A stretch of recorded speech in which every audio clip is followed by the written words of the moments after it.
The illustrious Jabba bids you welcome. I'm going to regret this. I'm Pete Mitchell. He's Peyton Jones. And this is the Church Planter Podcast, brought to you by Church Planter Magazine.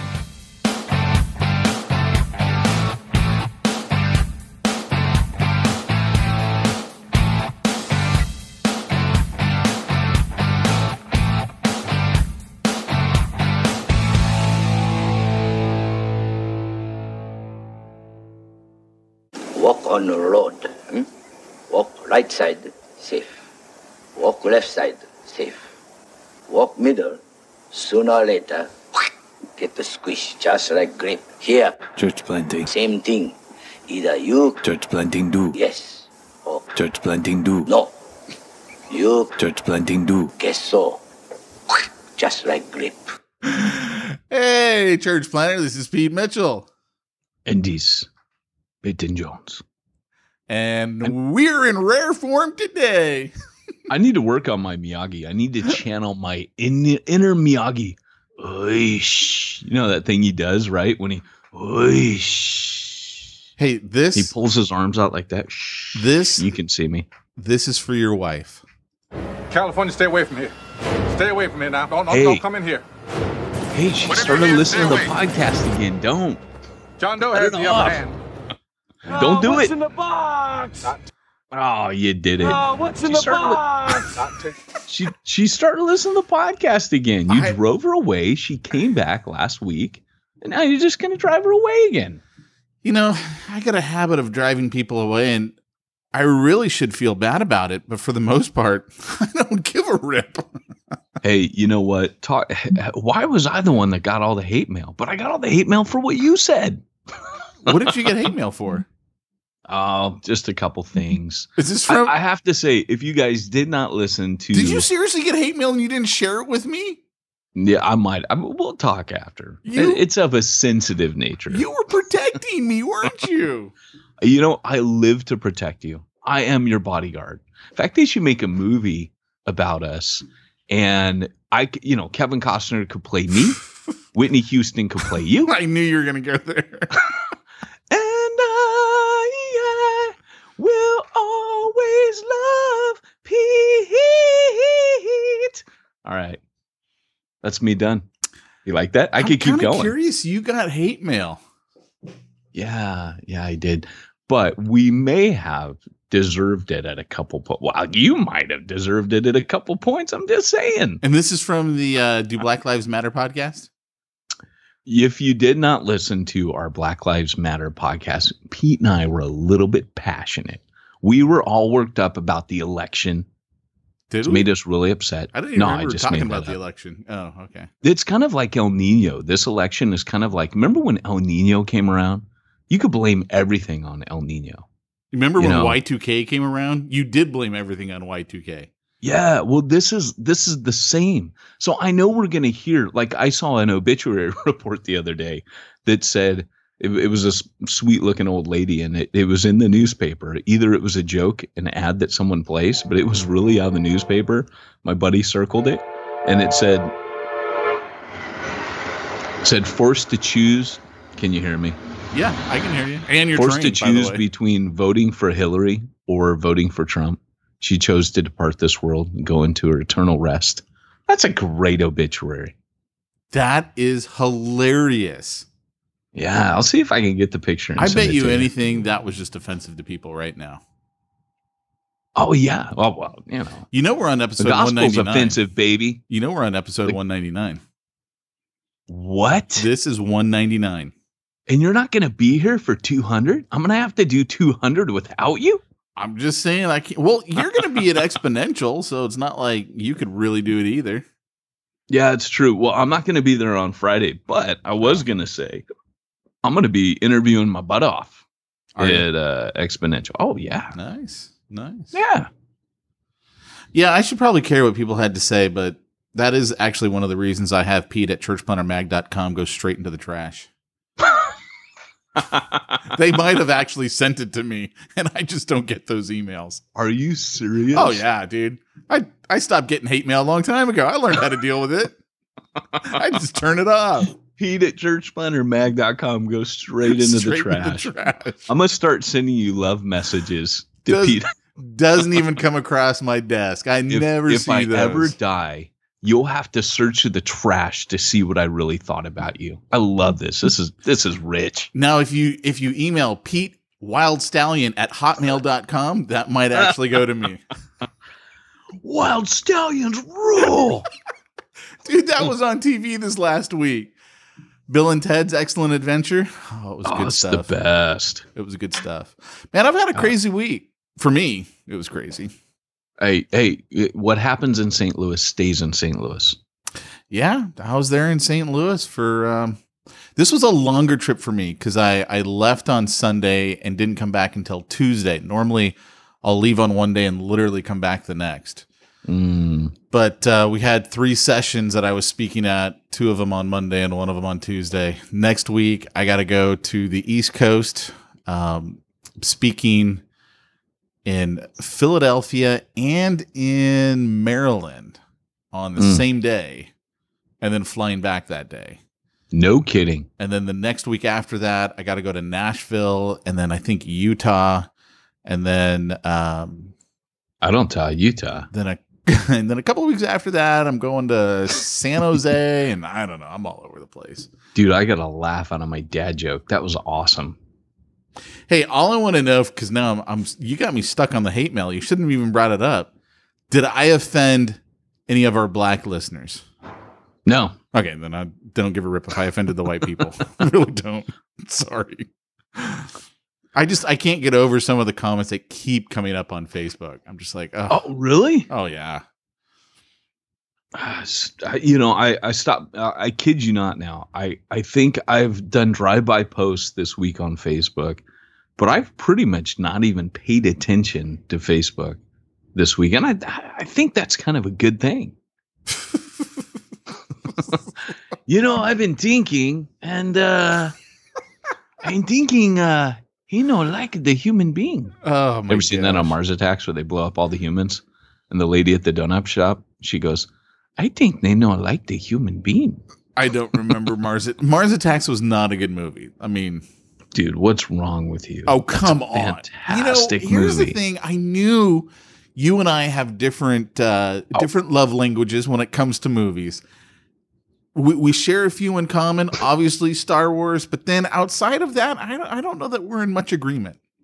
Dude, Sarah Jessica Parker's head on a chihuahua. Like, that's just pure genius. How can you, we come in peace and blowing people up, shooting the dove out of the sky. That's just, but I like weird.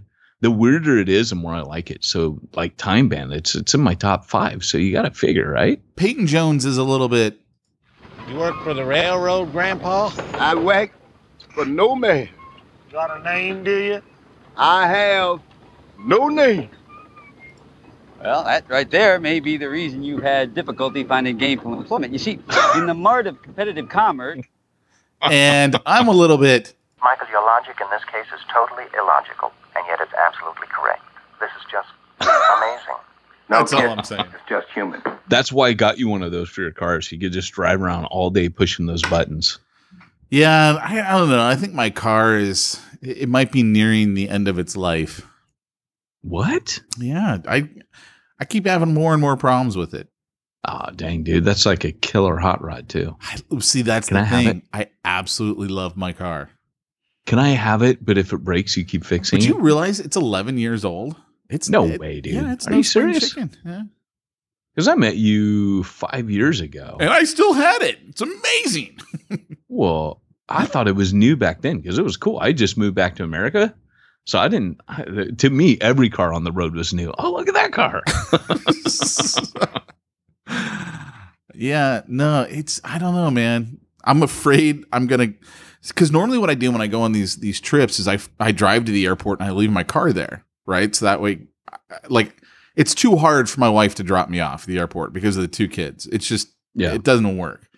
So it's easier for me to leave the car there than to even Uber. Like, it's cheaper to leave the car there than to Uber back and forth to the airport. And I'm afraid I'm going to go out there off of one of these planes and like my car won't start. Oh, and, wow. and then I'll be even more ticked.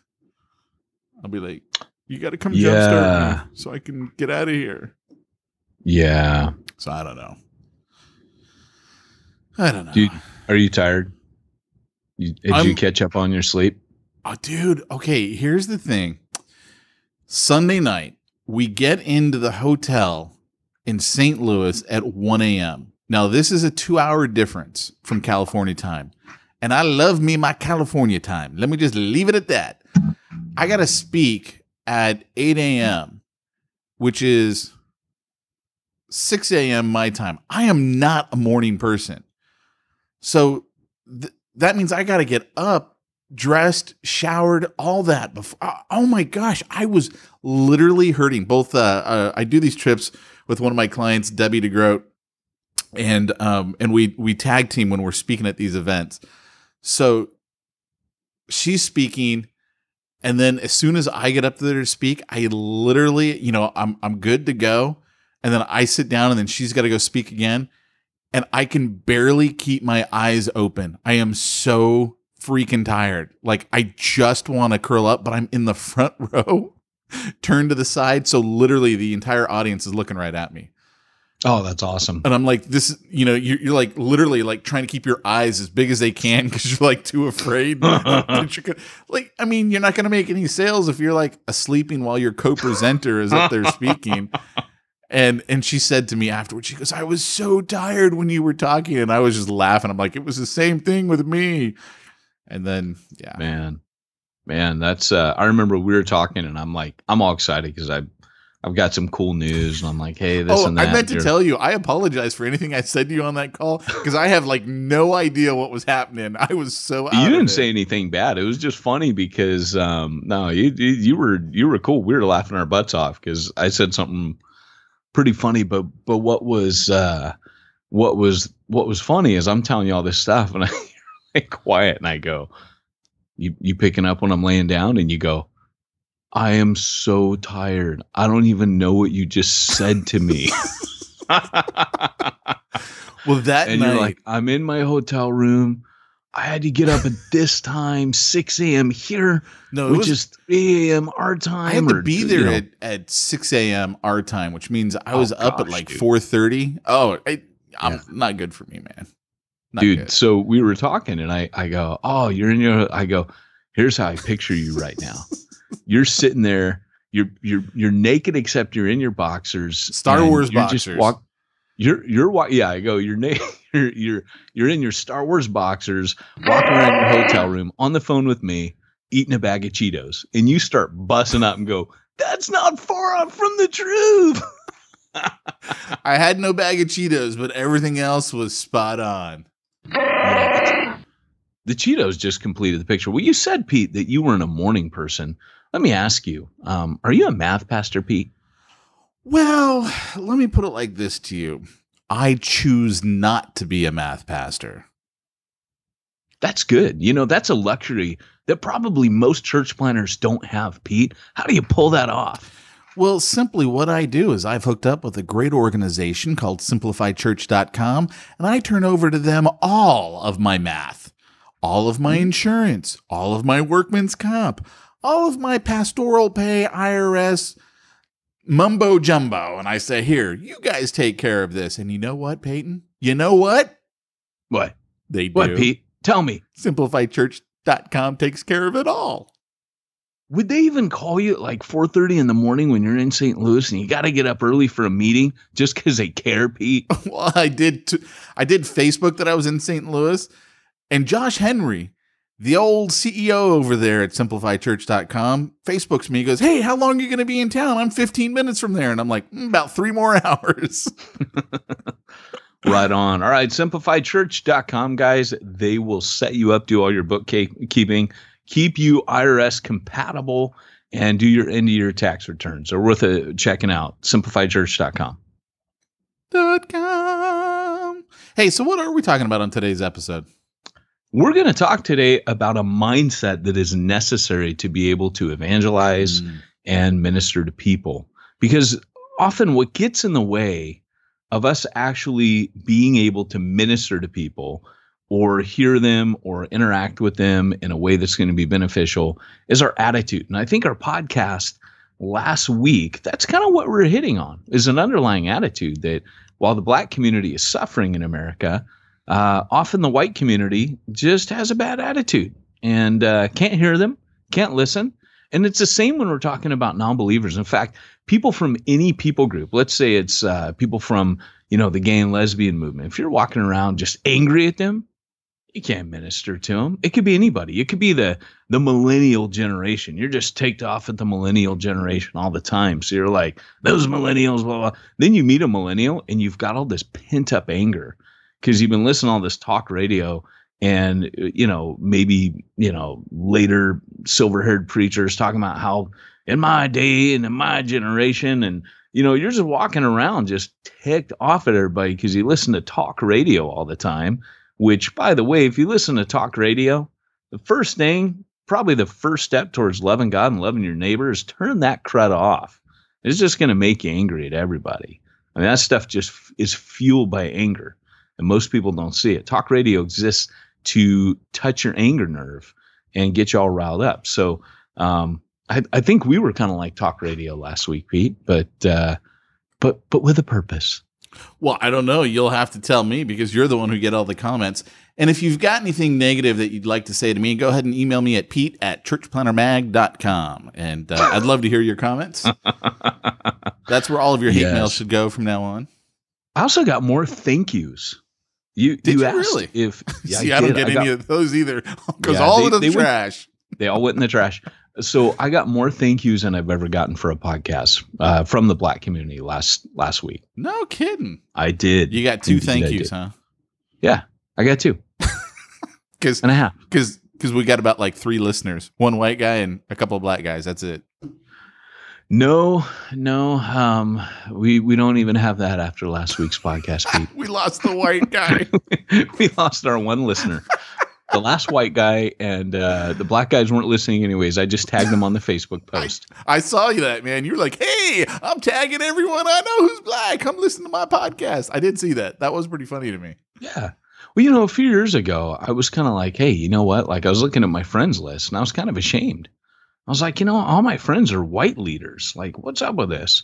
I need some people, from other groups, man. Like, body of Christ is wide. Why is mine so homogenous? So I just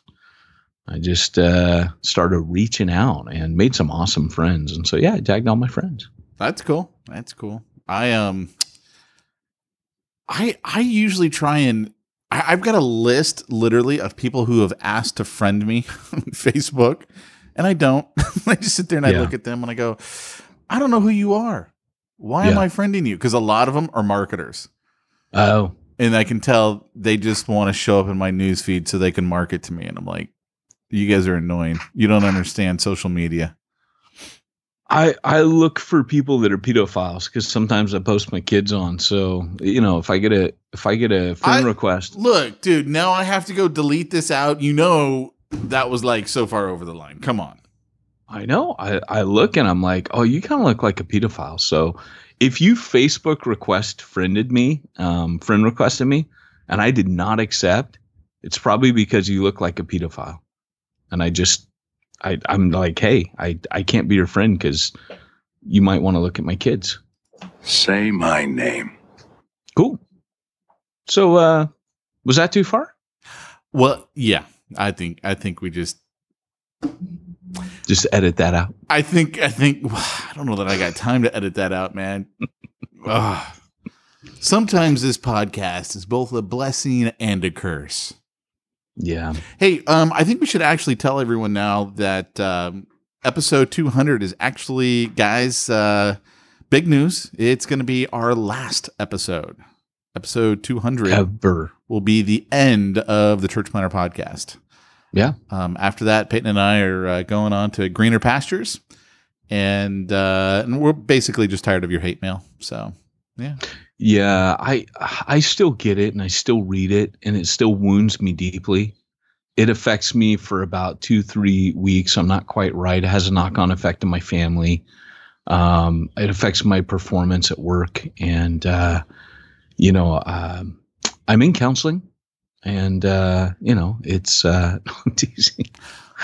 I could this has just been a rough week for me, man. With the business that I do, I work with a lot of real estate professionals, and it is amazing to me how smart they can be in some areas of their lives and not in others.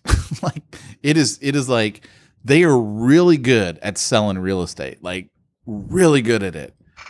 But like how you turn on a computer is foreign to them. It is amazing. No comment on that, Pete. You know how to turn on a computer. I do know how to turn on a computer. But after that, I'm pretty much a little bit lost. I had this lady today. I've been dealing with her for weeks now. And I finally emailed my partner on this program. I'm like, look, I got a refund of her money. I can't deal with her anymore. This is just, it's reached the absurd level.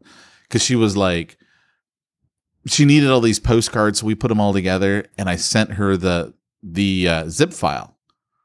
It won't open. I'm like, dude, it's a zip file. Every computer since about 1990 can open a zip file. It's just blank. The file doesn't work. So I open it all, dump it into a Dropbox folder, send her the folder. Oh, great, there it is. Oh no, when I download them, they won't open. I'm like, oh my gosh, dude, I don't know what to tell you. And she's like, please, can I just pay you? How much will it cost? Can I just pay you? And I'm like, no, because I have standards. I can't work with you. Pete, would you say that when this was happening, you felt like you could minister to her? Let me just put it like this. I felt like, wow, this is why it's so hard to show the love of Christ to some people. Here's the thing.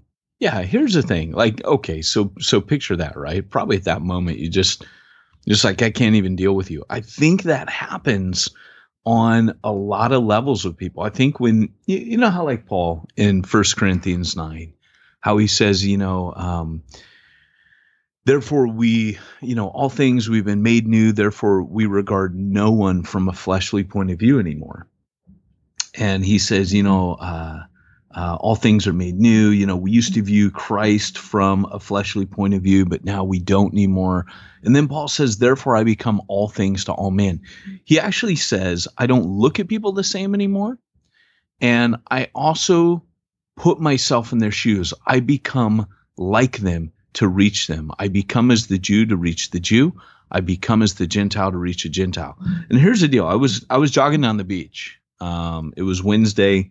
I was running, and I live like, I go out my door, I go a few hundred yards, I turn left, I'm in this beautiful lagoon, and then, I go through the lagoon to the beach. I mean, it's awesome. I love it. But, obviously living in a beach community, there's a lot of, people dressed, there's girls in bikinis, and I don't feel like I perv out on that stuff. I mean, women are nice looking, don't get me wrong, but here's the deal. There are people stood out watching the girls volleyball while they're in bikinis, and they're creepy looking dudes, right? Like, and I remember I was jogging and I'm just like, you know what? Like, I start getting mad as I'm kind of approaching the volleyball section, and I just see these creepy dudes.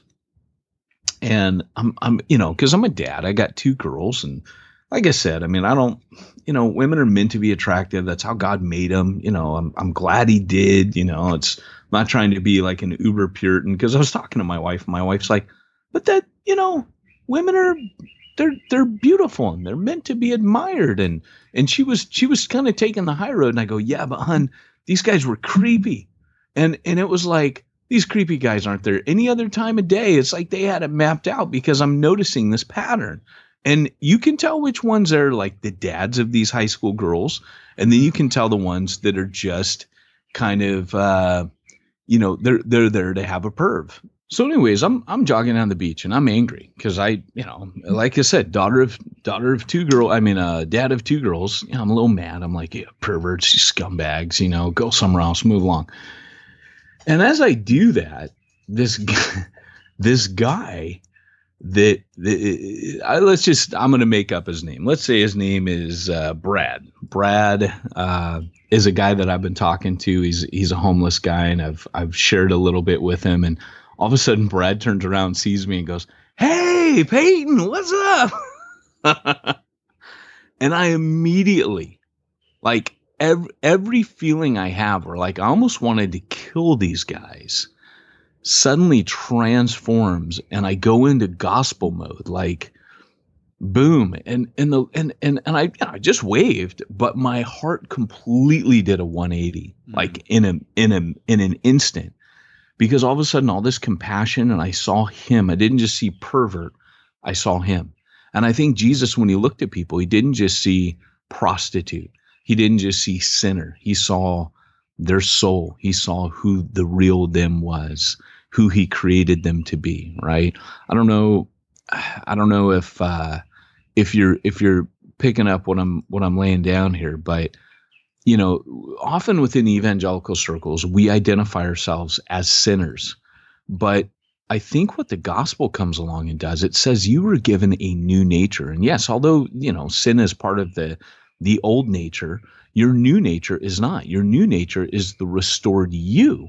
It's the one that God created you to be. The sinner, the old nature, is a distortion of the intended you, if that makes sense. Yep. So when you identify yourself as a sinner, yes, you are a sinner, but that is a distortion. So what you're saying is, I am a distortion of what I was intended to be. I've missed the mark.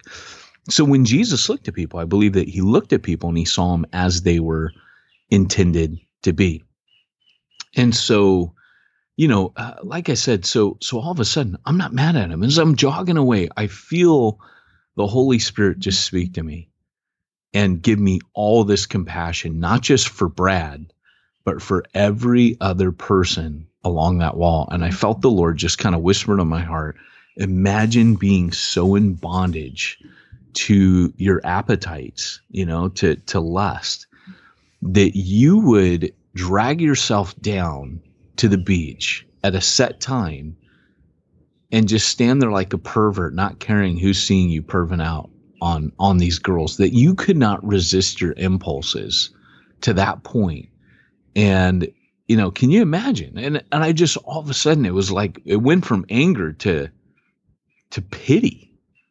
And then it was like, man, I want to go talk. Like, these are conversations, like I right away knew this is a conversation I'll be having with Brad. I'll be talking to him about being in bondage to kind of like the guy says, it's I'm not in bondage to things I don't want to do. I'm in bondage to the things I do.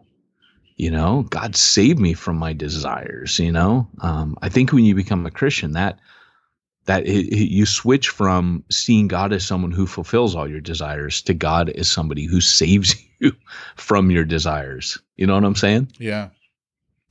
And so it really kind of goes to this whole bottom line of, can you minister to people as you're judging them at the same time? Oh, was that? I'm just opening that up for discussion. Yeah, I thought that was a comma. I didn't realize that was a period. I mean, me, I can fill dead space. No, it's funny hearing what you're saying, because I think about Refuge Long Beach, and you look at the people who were there, at least when I was there, and I'm sure it's the same way, because those were the good ones.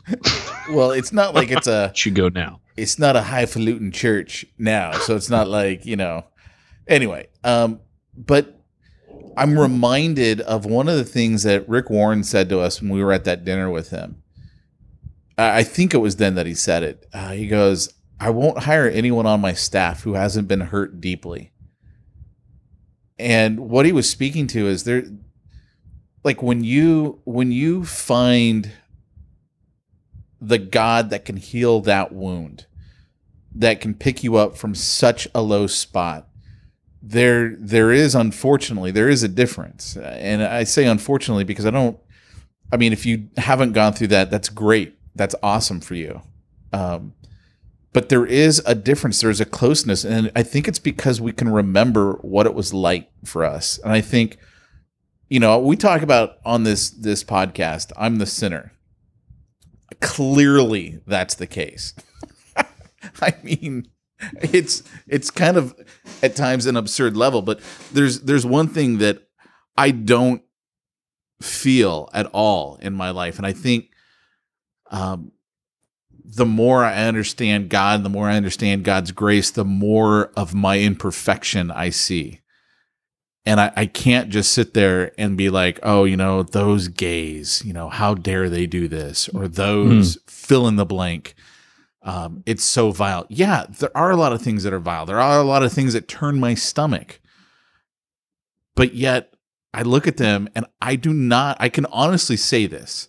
I don't look at them and think to myself, at least I'm not them, or I'm better than them, because I realize I got such a blackness in me that, thank God, he's come in and saved me from. I just can't look at people and be like, oh, I'm better than you. Because I know I got that, I'm watching the TV show Dexter again. And he calls it his dark passenger. Of course, he's a serial killer. And of course, the hero of the TV show. But, he calls it his dark passenger. I'm like, I know the dark passenger. I know he's there. And that's funny. And incidentally, the day that we showed up to meet with the community center guy at Bixby Park, they were filming Dexter there. Were they really? Yeah. Yeah. So that's funny. Yeah. Yeah. So I don't know. I'm just saying I get it. I mean, I can't remember who it was, but I remember there was someone who was, and I'm going to murder the story. You might actually remember the story. I thought he was one of our former attorney generals who was a Christian, and he was friends with someone who was a leader in the gay community. C. Everett Koop. Was it C. Everett Koop? Okay. C. Everett Koop. Yeah. Okay. And they were like, how can you be friends with him with all of this, basically sin in his life or something like that. And he's like, I'm just amazed he can be friends with me with all the sin I got in my life.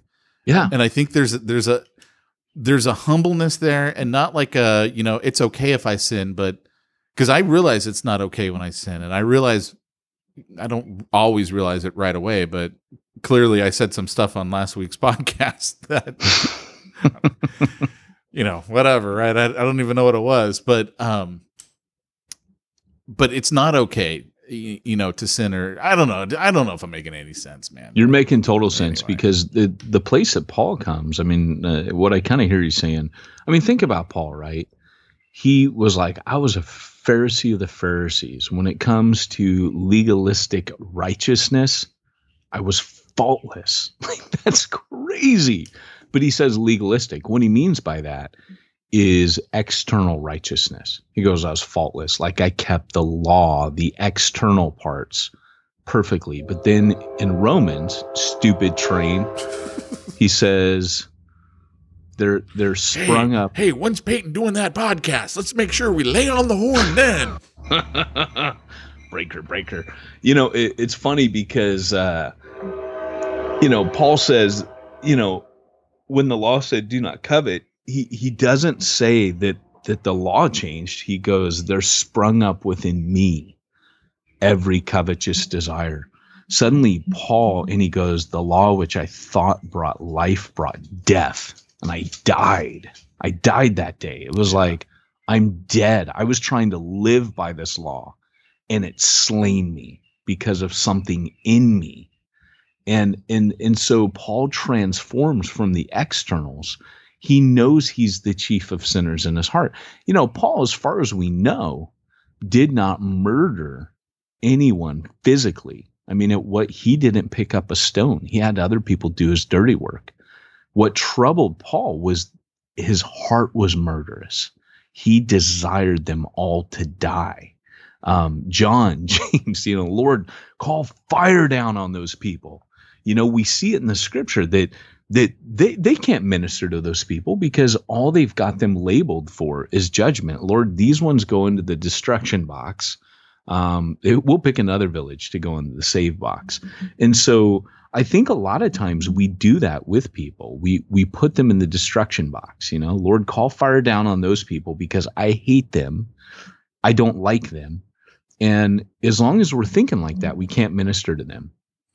And I think this kind of attitude, what you and I were really hitting on last week with the racism was, it's the same thing that, like you can't listen to them. You can't love them. If you're listening to the black community and you're just listening to what Fox News says about, there's this, those blacks, they can't, they just can't seem to pull themselves out, or they can't, there's all this just crud that people have in their head, whether they want to admit it or not. There's just a subliminal, subconscious thing. And so it's the same with sharing the gospel. If you're just mad at it, and how many times do you judge people, right? Stephen Covey, that famous thing that he says at the beginning of his book, which is, isn't it 7 Habits of Highly Effective People? 7 Habits of Highly Effective People. At the beginning of that book. Was that me telling you what a book was? For some reason, it kept popping up, How to Win Friends and Influence People. And I'm like, and I know I've never read that book. That's Dale Carnegie. Yeah, I never read that one. So, but that kept jumping in. I'm like, I know it's not that one. So I've read that. But here's the deal: is at the beginning of that book, he kicks off the book with the story of him being on the subway, and there's this guy with these 3 kids that are hopping all over the seats, and they're swinging on the handle, and like monkeys, and they're going up to like old men, reading the newspaper, and they're like smacking the newspaper out of the guy's hand and going up in their face and going, ah, like you've seen these kids, right? And Stephen Covey's sitting there and he's just getting mad. He's just trying to ride the subway. And he's in New York and he's just getting more and more angry. And he's finally like, I'm going to say something, And he's watching other passengers get up and move. And he's just getting incensed. And he finally turns to the guy and says, will you please control your children? This is a public subway. This is not a zoo. And the guy who's just been staring off blankly the whole time, ignoring his kids, he looks up and he looks at him like he's like snaps out of a daze.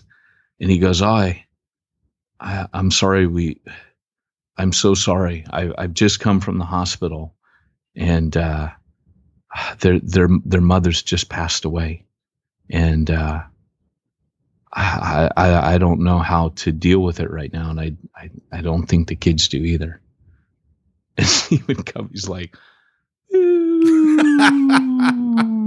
just shrinking down. And I think he wrote in the book, if I'm not mistaken, that I didn't need to wait for the subway doors to open, that I could have just slipped under the crack. I felt so small. And of course he makes the point there that you can never judge people, right? By the way, Chick-fil-A did a commercial like that. It was really good. Chick-fil-A, what's that? People. Chick-fil-A did a commercial like that where did they? Yeah. They were like, you never know what's going on in someone's life. And like they pan around. Of course, it's at a Chick-fil-A. And, they show the little girl and she's like 7 years old. And it goes, father hates her and blames her for her mother's death. And, and it just like goes to everyone and tells everyone's little story and stuff. So. Dude, that's like a Hallmark card in a commercial. I think for they a chicken did it, restaurant. I think they did it right after the whole, gay marriage support thing or against gay marriage support. Wow. Well, it's funny, man, because as I'm looking at this, it doesn't matter like who it is, right? But I love the fact that Paul right away says, A, I don't look at anyone different anymore, and B, I become like them. And so one of the things that we've been doing recently is with the multiply training that I do with Mac, we have this part where we talk about what would it look like? Like you can take that verse where Paul says, to reach the blank, I became like the blank, right? To reach the Jew, I became like, and then he says, I've become all things to all men to reach some. And so Paul's saying, I identify with them. I live, I go and I eat with them. I mix with them. And that's really what he's talking about, is he's saying, I go hang out with them. Never forget when I became a firefighter, that was the hardest mission field I ever had. Factory was easy compared. I mean, those were hard men, but the firefighting circle was the toughest circle I ever kind of infiltrated. And the first question they wanted to know when they found out I was a preacher is they're like, you'll go have a beer with the boys, right? Like you're still one of the guys. And I was like, yeah, I'll go have a beer with you. No problem. And really, I wasn't, I was living in Britain, but I wasn't really big on beer, but I was like, that's what it takes to sure, I'll go have a beer with you, but no problem.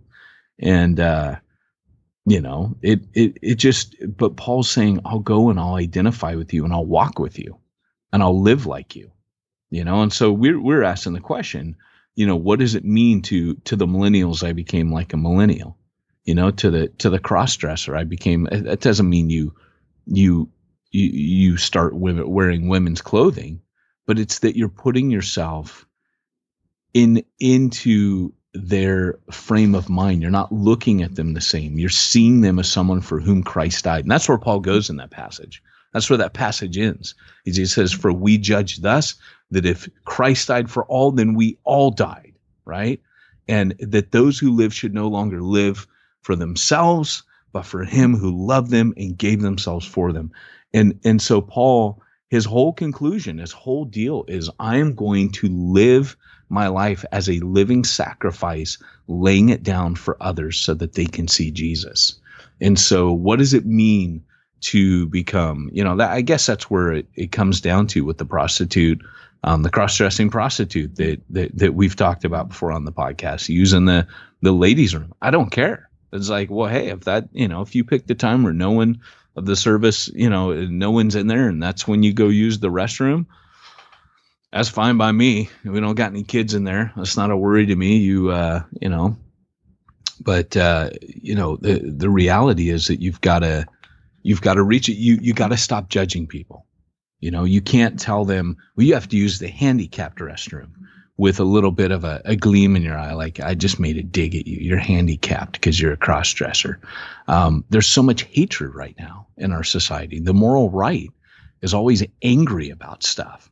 And that's what people are getting. And I'm sorry, but Christians, until we stop judging people like Pharisees, we're never going to be able to love them. And they're going to see Jesus through us loving them, through us lowering our walls and saying, hey, I know you're never going to come into my arena, into the church, as long as you keep encountering that.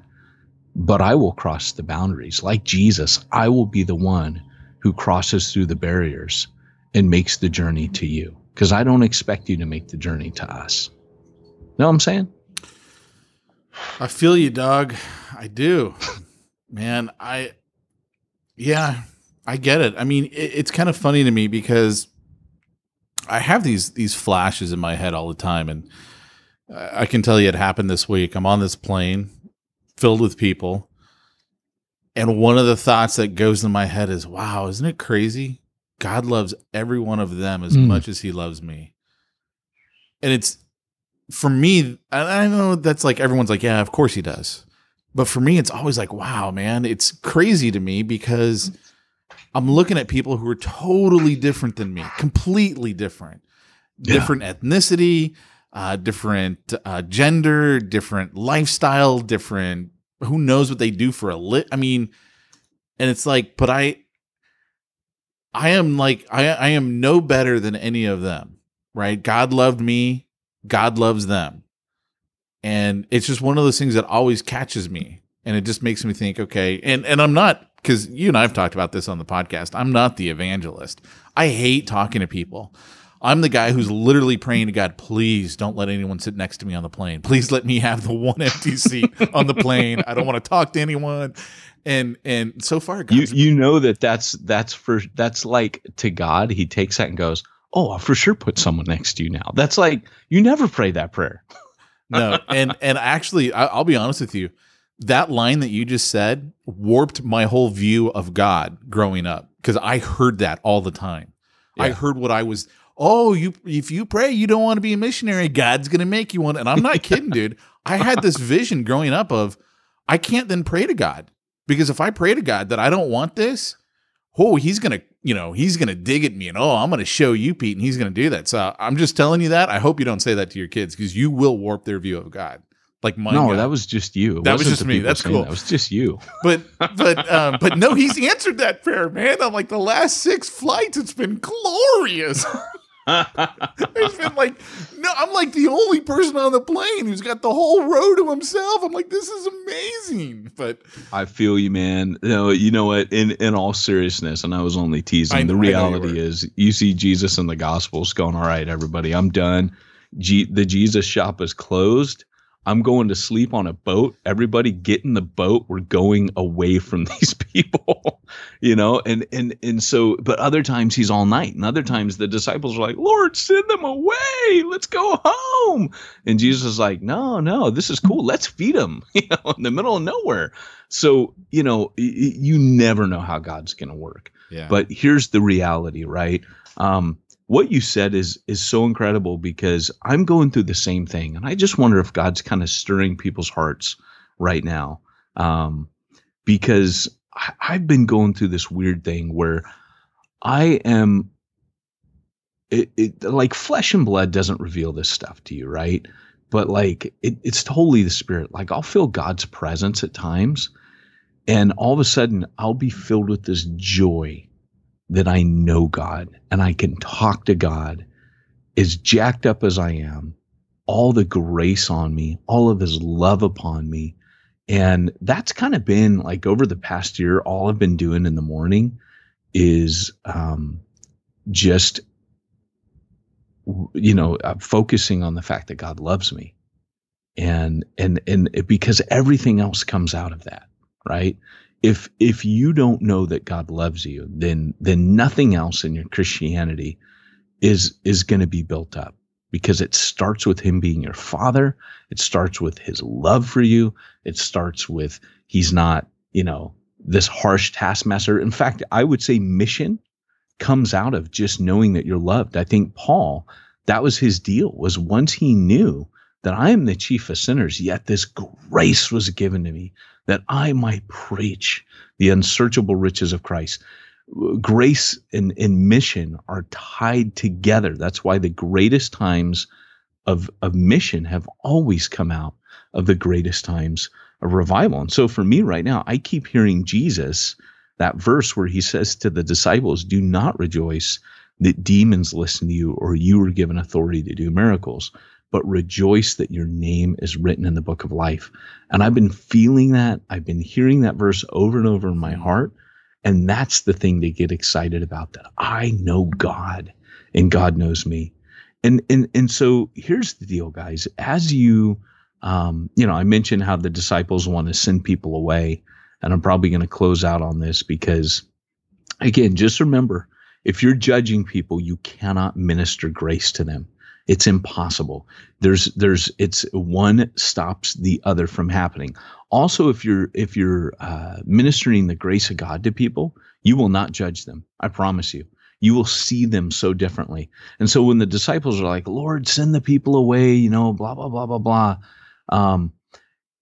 That's when Jesus goes, hey, guys, the harvest is ripe. Open your eyes, right? He tells them, open your eyes. And the harvest is ripe. And then he says, pray that the Lord sends workers out into his harvest. So God is going to harvest them. And he says, I want you to be a part of this. They're ripe and God is going to harvest, but he wants you to be included. He wants you to be a part of what he's doing. And that starts with that prayer, because it's the prayer that opens our eyes. That's why Jesus says, open your eyes. But then he says, pray, because as you start praying for people, that starts melting your heart towards them. I guarantee you, anyone that you're struggling with judging, millennials, homosexuals, if you really struggle with what we said about race issues and you've got latent racism in your heart, whatever it is, I promise you, if you start praying for those people, God will start melting your heart. Chuck Smith hated hippies, hated them, judged them, felt they were losers, wastoids, go get a job, cut your hair, straighten up, fly right. And God used that man to usher in the Jesus movement because they started praying, because his wife told him, hey, why don't you start praying for him? And it convicted him to the core that he was doing nothing but judging an entire generation, and they were going to hell. And he wasn't willing to lift a finger, and he knew it. So he just started praying. And guys, I'm just telling you, it doesn't matter who it is. You start praying for them, and you will start seeing everything change around on that. I dig it, man. I dig it. Cool. All right. Well, hey, let me ask you something. It's probably the same thing I was going to ask you. I'm sure it is, but I'm asking it of you. Hey, with all of this stuff, struggling with all these different issues and stuff, and let's just say you were to start a church plant in an area, and is there some way other than PayPal that you could help people to be able to tithe and to give to your ministry, maybe online or via text? Is there anything like that exists? Pete, I'm all about, everything we talked about today is hard. So I'm all about making it easy on people, right? If they want to fund the mission, or if they even want to, I got a buddy who they don't take a dime. Every penny that comes in just about goes out towards needs in the community. And you want to make that easy on people. So people are really excited to give, because if there's someone who's like really struggling, they'll drop $1 or $2 grand on them out of benevolence. And that, there's needs in the community. So the church itself is super excited. Well, you know how it is. You don't drag your checkbook around. No one carries a checkbook anymore, right? Only old ladies do that.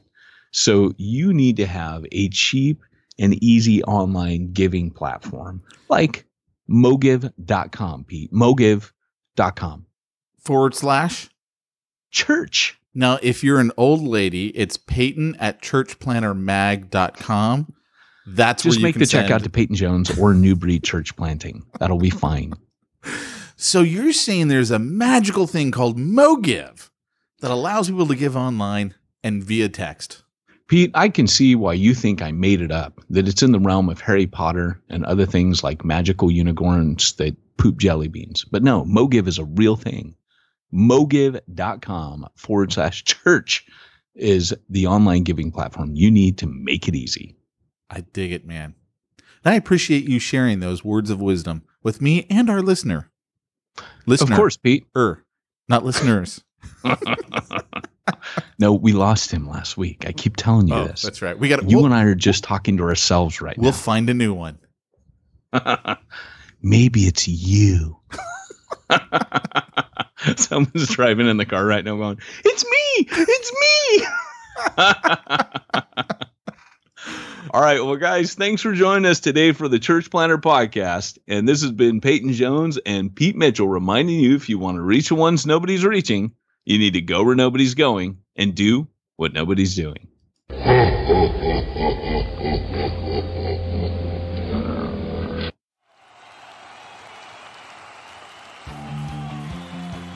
Thanks for joining us for another weekly episode of the Church Planter Podcast with Pete Mitchell and Peyton Jones. We'd love to hear your comments on this episode of the Church Planter Podcast. Visit us online and let us know what you thought at churchplanterpodcast.com. If you subscribe to us via iTunes and have enjoyed the podcast, leave us a positive review. The more positive reviews we receive in iTunes, the more iTunes will promote us to other church planners who would benefit from this show. This podcast is brought to you by the Church Planter Magazine, which is available in the iTunes newsstand or online via churchplantermagazine.com.